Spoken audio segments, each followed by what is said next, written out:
Le Seigneur des Mystères nous plonge dans un monde nimbé de mystères et imprégné du charme victorien. La lumière des gaz éclaire les rues pavées, tandis que les ombres dissimulent des secrets qu'il vaut mieux ne pas déranger. C'est un monde où les frontières entre la réalité et le surnaturel s'estompent et où d'anciens pouvoirs murmurent à travers les fissures de notre compréhension.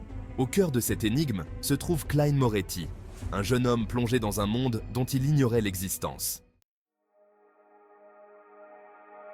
Le chapitre 98 nous montre Cline aux prises avec les conséquences d'une rencontre éprouvante. Il est plongé dans une réflexion intense, cherchant des réponses dans l'obscurité de sa chambre.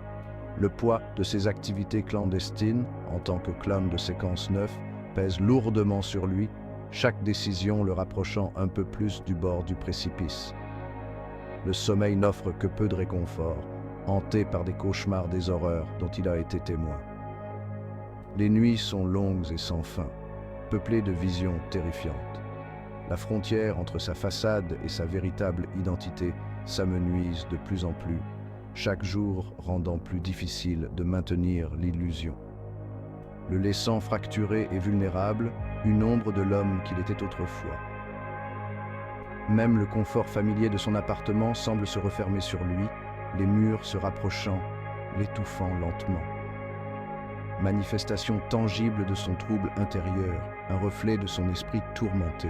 La frontière entre ma façade et ma véritable identité s'amenuise de plus en plus, chaque jour rendant plus difficile de maintenir l'illusion, me laissant fracturé et vulnérable, une ombre de l'homme que j'étais autrefois.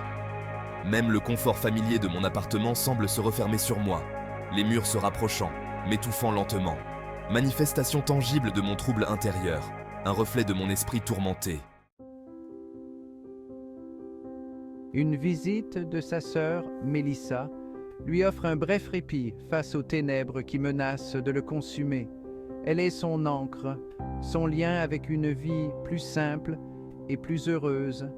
Son innocence et sa foi inébranlable en lui rappellent de manière poignante ce qu'il se bat pour protéger. Elle est la lumière dans son obscurité, un rappel constant de ce qui est en jeu. Pourtant, sa présence même souligne son isolement. Il se sent seul dans sa lutte, même entouré de ceux qu'il aime.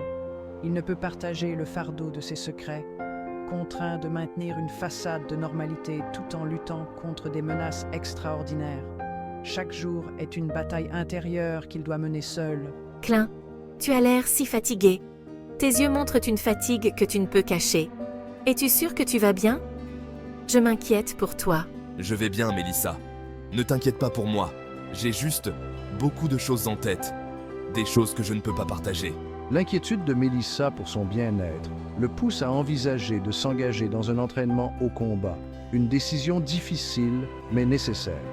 Une décision motivée par le besoin de se protéger et de protéger ceux qui lui sont chers.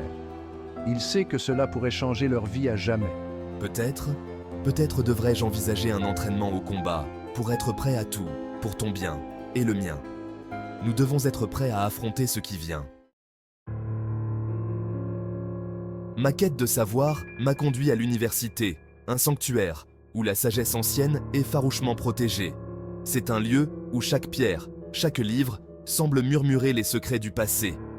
Ici, le temps semble s'arrêter, permettant aux esprits curieux de plonger profondément dans les mystères de l'humanité. C'est là qu'il rencontre l'énigmatique Monsieur Azik, un érudit qui semble exister en dehors des limites du temps et des conventions. Azik est une figure enveloppée de mystères, dont la présence impose le respect et suscite l'intrigue. Votre curiosité est louable, Cline. Mais souvenez-vous, tout savoir n'est pas destiné à être compris. Il y a des vérités qui dépassent notre compréhension et des mystères qui doivent rester intacts.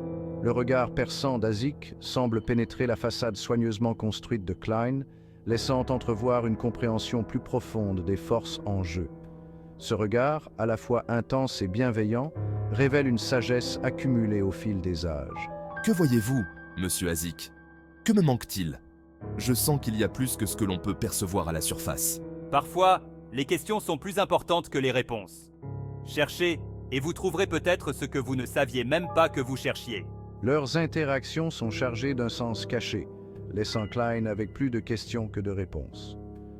Chaque échange avec M. Azik est une invitation à explorer plus profondément les mystères de l'univers et de soi-même. Plongeant dans les pages de recherche sur les reliques du pic principal de Hornacis, Klein découvre des indices alléchants sur le passé ancien. Une cité oubliée, consumée par une catastrophe inexpliquée. Quel secret recèles-tu? Il apprend l'existence d'artefacts puissants, capables de conférer un pouvoir inimaginable. Ces artefacts pourraient-ils être la clé pour comprendre mes capacités et l'organisation? Alors qu'il s'enfonce dans le texte, il ne peut s'empêcher de penser que ses secrets ancestraux détiennent la clé pour comprendre ses propres capacités extraordinaires et la mystérieuse organisation dans laquelle il se retrouve mêlé. Une série d'événements apparemment sans lien commence à tisser une tapisserie d'intrigues. Pourquoi ces rencontres semblent-elles si orchestrées? Rencontres fortuites, messages cryptiques et rêves troublants. Tout converge vers une main invisible guidant son destin. Ces coïncidences sont tout sauf le fruit du hasard, Klein. Elles suggèrent un dessein grandiose, un chemin tracé depuis longtemps. Un dessein grandiose? Mais par qui? Et dans quel but? Klein est aux prises avec les implications des paroles d'Azik, tiraillé entre un désir de contrôle et l'acceptation d'un destin qu'il ne peut pleinement appréhender. Le chapitre 98 se termine avec Klein au bord de la découverte. Le monde est bien plus étrange et dangereux que je ne l'aurais jamais imaginé. Hanté par le passé, incertain de l'avenir, il embrasse l'inconnu. Je découvrirai la vérité, quel qu'en soit le prix. Mon voyage est loin d'être terminé. Son voyage est loin d'être terminé. En réalité, on a l'impression qu'il ne fait que commencer. Et en tant que lecteurs, nous sommes tenus en haleine, impatients de suivre Klein plus loin dans les mystères qui l'attendent.